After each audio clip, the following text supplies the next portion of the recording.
Hi, I'm Ben, and I like art. But you likely already knew that because, well, let's be honest, you clicked on this video. You know how everyone has their thing, their hobby they really enjoy? Some people like books, sports, knitting, I like drugs. I like coffee too, bro. In case you don't know, asking that type of question is a great conversation starter, as it immediately shows what that person likes, and they're also likely to talk more about it. Hi, stranger. What's something you really enjoy doing? Like, as a hobby? Oh, hi, stranger. I really like country music. Ugh. With this question, it's super easy to find common ground, especially if you guys both like the same thing. Like, country music. But I can't describe to you guys the excitement of when I find a person who has the same interests as me. I remember having a fantastic multi-hour long conversation with a friend of mine about her hobbies. And it was beautiful! But being an artist, finding those people is actually harder to do than I thought. I really like 3 things, but I'm only going to talk about one of them as 3 is too much right now. But I love art, and essentially anything that has to do with being creative I'm a fan of.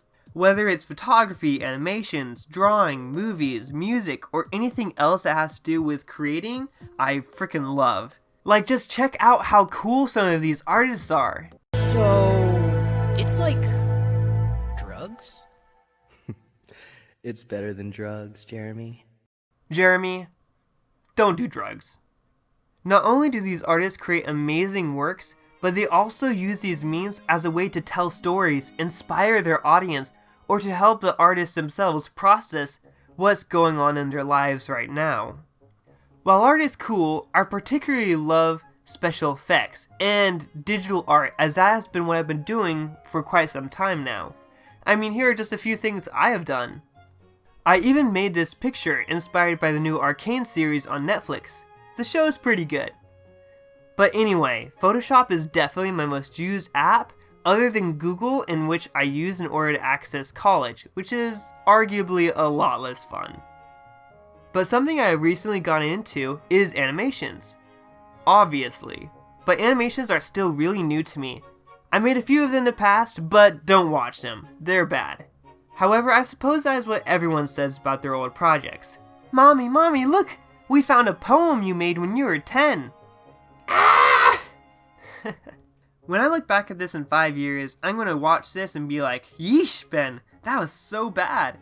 And you know what? If I do, I will change that description to include a smiley face. 5 years is too long. In 4 years, I'll look back at this. Who am I kidding? This video is jank as heck. Even though my old animations are bad, I have been trying to get into it seriously as a hobby. So we'll see how it goes. I've been wanting to make stories for a while, and I suppose that was what PAR was all about. And if you haven't seen it, go watch it. If you want, I don't think it's too bad. But if you have seen it, or you're going to go see it, it is a bit of a heavier video, so exercise discretion if you choose to view it. Its purpose is to inspire thought, not to make people sad. But it is a heavier video, so you know it tends to have that effect. Anyway, this animation has been very enjoyable to make. So we'll see what happens in the future with this. But anyway, thank you guys so much for sticking around, and thanks for watching. So that's a fun thing I love to do in my life, and that's why I'm an art dweeb. But now it's your turn. Either in the comments or, I don't know, in your own real lives, talk with your friends, family, or even a stranger in a safe setting about some things you really enjoy doing. Thanks, and remember to drink lots and lots of water.